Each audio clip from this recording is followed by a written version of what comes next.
Bonjour tout le monde et bienvenue sur ma chaîne Training the Trend. Nous sommes aujourd'hui le 25 janvier 2022. Je vous accueille avec un Bitcoin qui continue de rebondir depuis hier. On est à plus de 7% aujourd'hui. Certaines altes ont très bien rebondi comme FTM qui affiche près de 20% de hausse aujourd'hui. Vous voyez là, 17,5. AVAX, NIR également. Attention toutefois, cette hausse pourrait être transitoire, comme l'inflation officiellement en Europe, même si j'y crois assez peu sur le côté transitoire de l'inflation. Mais sans attendre, penchons-nous d'abord sur la charte du Bitcoin en journalier qui est ici. On va repasser le côté journalier. Donc on a quitté pour l'instant le gap CME après l'avoir fil depuis hier. On commence à stagner un petit peu. On a eu un premier rejet des 37 000. Là également un deuxième. Je vais dézoomer pour indiquer quand même les niveaux importants. Le premier tout de suite c'est celui des 38,2 des retracements Fibonacci environ à 40K qui correspond également au support de la zone précédente qu'on n'est pas venu tester encore, mais ça a été caractéristique de la baisse puisque sur le précédent rebond, on n'est pas venu tester non plus le support précédent et sur le rebond précédent encore, pareil, on s'est arrêté à 52K alors que le support se situe environ aux alentours des 54.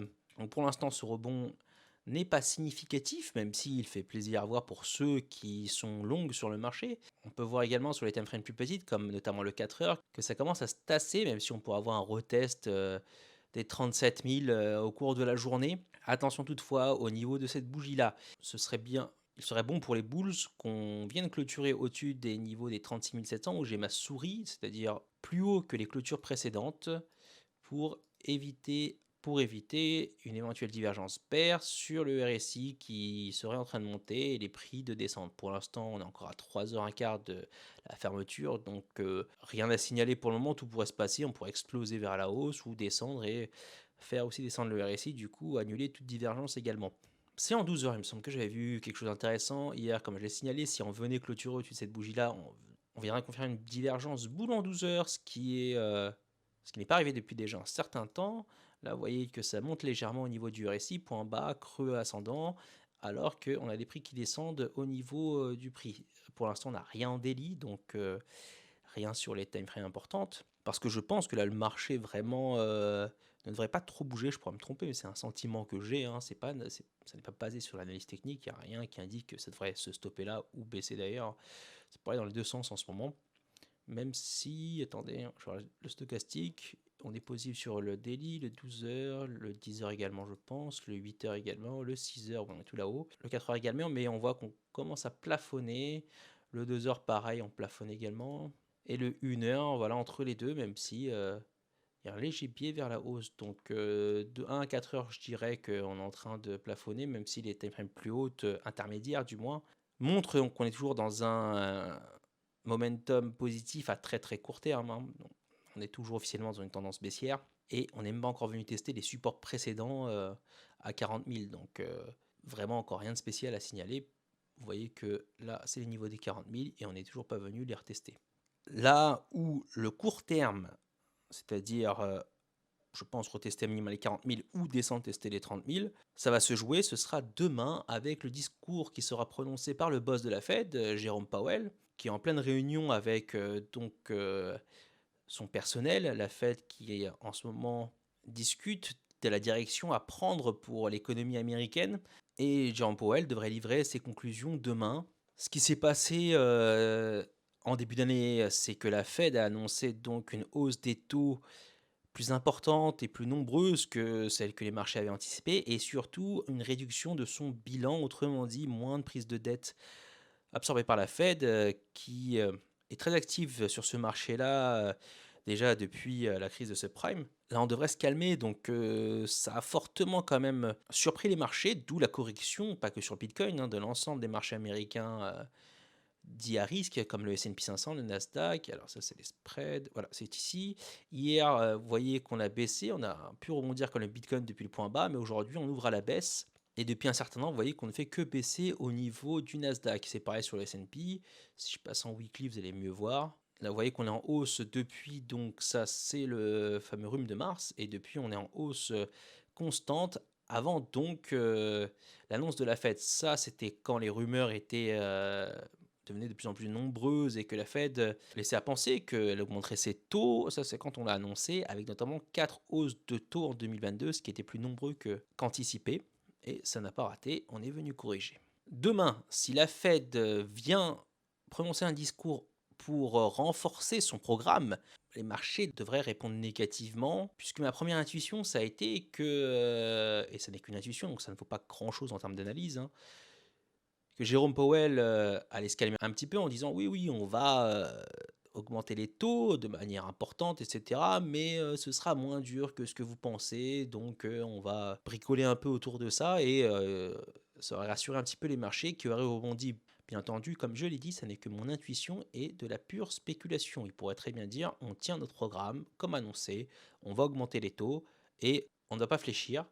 Parce que le problème sous-jacent, c'est pas tant les marchés qui baissent, c'est l'inflation record qui a lieu aux États-Unis, mais aussi chez nous, hein. Vous pouvez le voir à travers le prix de l'énergie, si vous allez au supermarché faire les courses, etc. Tous les prix ont fortement augmenté. Et la Fed a eu le courage d'annoncer la couleur pour dire que cette inflation ne serait plus transitoire, que c'est une inflation tout court, ce que l'Europe n'a pas encore admis, puisqu'on garde le terme transitoire chez nous, même si j'y crois assez peu. Si la Fed n'y croit plus et que la Fed a acté ce fait-là, je ne pense pas que nous, Européens, allons s'opposer à une tendance américaine. Ça n'a jamais été le cas, et pour l'instant à court terme, je ne pense pas que ça commencera aujourd'hui, ou du moins demain, puisque c'est demain que Jérôme Powell va se prononcer. Si je repasse sur la charte du Bitcoin en 1 heure, on peut voir une forme de mini-accumulation en 1 heure, ce qui serait plutôt bon signe pour tester à nouveau vers le haut. Cependant, comme déjà dit, je ne m'attends pas non plus à un gros truc aujourd'hui. Alors, en occultant le fait que la Fed parle demain, c'est un peu difficile, mais essayons.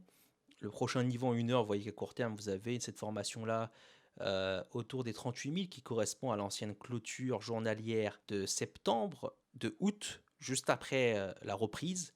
Ça a été le premier creux montant qui a fait support à nouveau avant de s'effondrer en 1 heure. Ça ne se voit pas forcément, je crois. Si en 4 heures ça se voit, c'est en daily que ça ne se voit plus.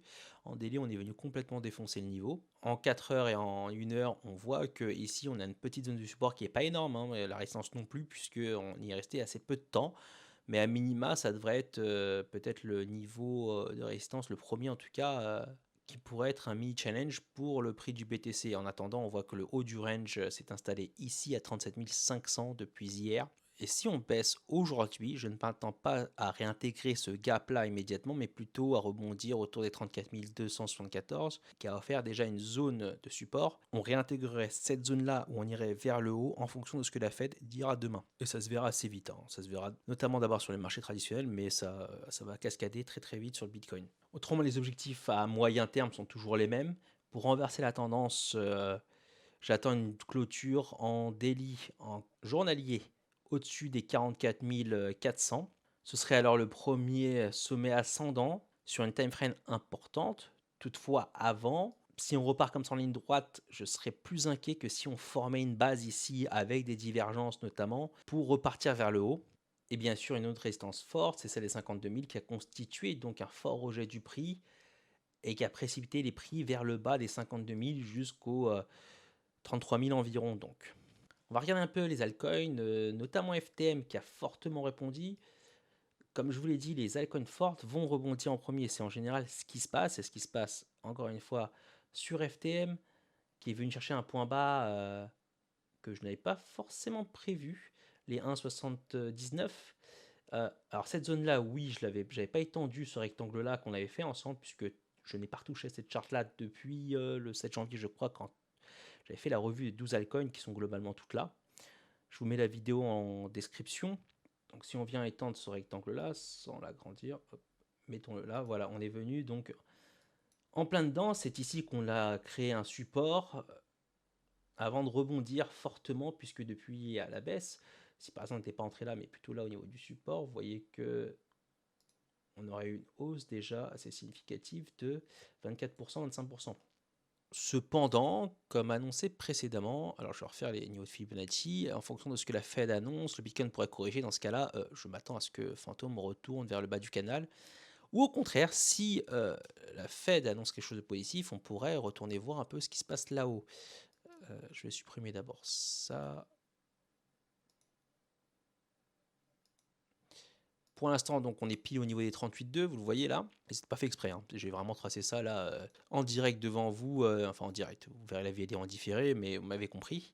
On est venu taper 2 fois la zone de vente et on avait travaillé d'abord ce graphe là avant même que le prix soit là. Donc on a tapé 2 fois la zone de vente, 2 opportunités de vente au niveau de fantôme. Si on baisse à niveau en dessous des 32, 33K notamment, on pourrait aller chercher cette zone là, voir cette zone là comme il s'est passé là, c'est-à-dire lors d'une forte chute du Bitcoin et une accélération des chutes des alts également, surtout en dessous des 34-33 où on voyait les alts capituler. Autrement, sûrement pas tout de suite, mais dans le futur, je vous préparais peut-être quelque chose sur Phantom de manière spécifique. Ah oui, je voulais faire apparaître les moyens mobiles. Alors, à court terme, on est toujours baissier. Vous voyez que ce qui a fait résistance, c'est les MA10 ici. On a fait un croisement bear au niveau du daily. On va voir si ça a cascadé sur les autres time frames. Je crois que j'ai fait une analyse là, vers là, en disant que si ça baissait, on allait faire ce croisement-là et précipiter les prix un peu plus vers le bas. Sur une vidéo précédente, mais enfin bon, on va aller voir ce qui se passe sur les autres time frames. En 2 jours, on n'a pas croisé encore, donc c'est plutôt bon signe. Cela dit, si Phantom ne parvient pas à reprendre les niveaux des 2,40, autrement dit les niveaux des 38,2 sur les retracements Fibonacci, eh bien on va aussi forcer ce croisement-là en 2 jours, ce qui devrait précipiter les prix également vers le bas. Cependant, avec une bonne annonce de la fête demain, on devrait repartir vers le haut, éviter ce croisement-là et pourquoi pas défaire celui-là en quelques jours. Pour l'instant, ce n'est pas le cas et on est fortement accroché surtout à ces niveaux bas là du prix du Bitcoin. Autant là, sur cette zone-là, globalement, Phantom a fait un peu sa vie à des niveaux très élevés, pendant que Bitcoin corrigeait. Autant maintenant, eh bien, avec une telle chute du Bitcoin, les altcoins sont très très sensibles à ce que le Bitcoin va faire. IOI, IOI, qui avait fortement corrigé comme on l'a vu précédemment, même en dessous de ma ligne, je crois plus basse que j'avais tracée ici, oui, offre un rebond aujourd'hui important, même si je me garderais d'y aller tout de suite. Vous voyez qu'on vient tout de suite buter sur cette résistance-là qui n'a pas fait support en daily. Je pense que si on va sur les time frames plus petites, on peut voir certainement que ça a dû faire support. Oui, c'est le cas. Vous voyez que ça fait support juste une fois, mais assez rapidement avant de céder, de jouer le rôle d'une résistance une fois, de deux, et pour l'instant, peut-être 2 fois, à voir si on repasse en dessous ou pas. C'est MTV que j'avais noté qui était intéressant. MTV, ça c'était le creux réalisé le 22 janvier, mais avec la nouvelle attaque du Bitcoin, eh bien, MTV a très bien resté puisqu'on a fait un creux à peine plus bas que précédemment. Alors que ici, c'était une correction vers les 40 000 et là, c'est une correction dans les 32 000. Ça n'a quand même rien à voir. On a plutôt bien résisté avec une divergence boule sur le RSI. Pour l'instant, on bute sur le haut du canal, comme le reste, comme d'ailleurs le Bitcoin, puisque je pense que pour le cas de MTV également, ce sera la Fed, le juge de paix US qui rebondit bien après avoir corrigé fortement plus que ce que j'avais prévu, même si effectivement ça a touché ma ligne basse ici, hein. Encore une fois, tout ce travail graphique, je ne l'ai pas retouché depuis le 7 janvier. On l'a fait ensemble pour aller voir les vidéos, c'est exactement les mêmes niveaux, hein. Et à ce moment-là, les prix étaient dans ces zones-là, hein. On peut aller voir d'ailleurs ce 7 janvier, je vais vous dire où est-ce qu'ils étaient exactement. 10, tac tac. Voilà, on était là, sur cette bougie-là. Alors je sais pas où exactement quand je l'ai faite, hein, mais on était vers là, sur mon support là. Et on est venu aller chercher donc le support le plus bas que j'avais tracé. Je vais en tracer un autre au cas où, puisque si on vient corriger en dessous des 32K, voire les 30K, on pourrait aller chercher les niveaux plus bas.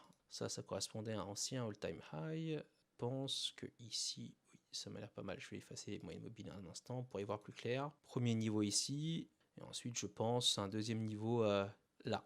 Ça ira plus bas si vraiment le Bitcoin corrige lui aussi à 25, 20K, etc. C'est pas ce que j'envisage pour le moment, mais on verra bien. Ça ne veut pas dire acheter à ces niveaux-là. Simplement regarder si le Bitcoin est en train de bien ralentir un petit peu vers le bas, et dans ce cas-là, ça correspond à des prix qui où US lui s'arrêterait également. Le truc vraiment le plus safe, le plus sécurisant, c'est d'attendre une structure de bottom de la part du Bitcoin, créer des divergences en daily, et là rentrer avec des stop loss au cas où ces divergences sont invalidées. Si c'est invalidé, eh bien vous retentez votre chance la prochaine fois que le Bitcoin tente de reposer un bottom.